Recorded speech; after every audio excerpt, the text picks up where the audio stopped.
என்னப்பா கையில் ஏதோ மாத்திரை கவர்லாம் வச்சிருக்க? முடியலையா உடம்புக்கு? என்னாச்சு? வலிச்சுக்கிட்டே இருக்கு ரொம்ப. தலை வலிச்சுக்கிட்டே இருக்கா? இந்த இந்த மாத்திரை இருக்குல்ல, இந்த மாத்திரையை நம்ம வந்து வாய்க்குள்ள சாப்பிடக்கூடாது. என்ன கையில் எப்படி வாய்க்குள்ள தானே சாப்பிடணும்? வாய்க்குள்ள வச்சு தான் சாப்பிடணும். இல்ல, இந்த மாத்திரை என்ன பண்ணா கரைச்சிடணும். கரைச்சிடணும். சரி.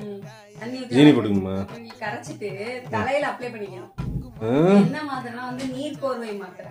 நீர் போர்வையா? நீர் கோர்வை. கோர்வை. இது வந்து தமிழ் மருந்து கடையில கிடைக்கும். செந்தூர் கலர்ல இருக்கும். செந்தூர் கலர்ல இருக்குமா? ஆரஞ்சு. ஆரஞ்சு ஏதோ ப்ரௌன் கலர்ல இருக்க மாதிரி இருக்கு. செந்தூர் கலருங்கிற. Orange colour. இங்க ஆரஞ்சு கலர்ல இருக்கு. ஆரஞ்சு ஒரு மாதிரி லைட் ஆரஞ்சு. இது தண்ணி நல்லா மிக்ஸ் பண்ணிட்டு நல்லா நெத்தி ஃபுல்லா அப்படி அப்ளை பண்ணிட்டு ஒரு 10 மினிட்ஸ் படுத்தோம்னா வந்து தலைவலியெல்லாம் பறந்து போயிடும். அப்படியா? நீ ட்ரை பண்ணிருக்கியா? இருக்கு, தமிழ் மருந்து கடையில கிடைக்கும். நீ வந்து இது என்ன சொல்றது, பேராசிட்டமால் இது மாதிரி போட்டுக்கிட்டு பாக்குறவங்களை வந்து இந்த நீர் போர்வையா கோர்வையா அதை சொல்றியே? இல்ல வந்து நிறைய பெயின் கில்லர் எடுக்க கூடாதுன்னு நினைப்பாங்கல்ல, அவங்களுக்கு அது யூஸ்ஃபுல் டிப்ஸா இருக்கும். டிப்ஸ்பா?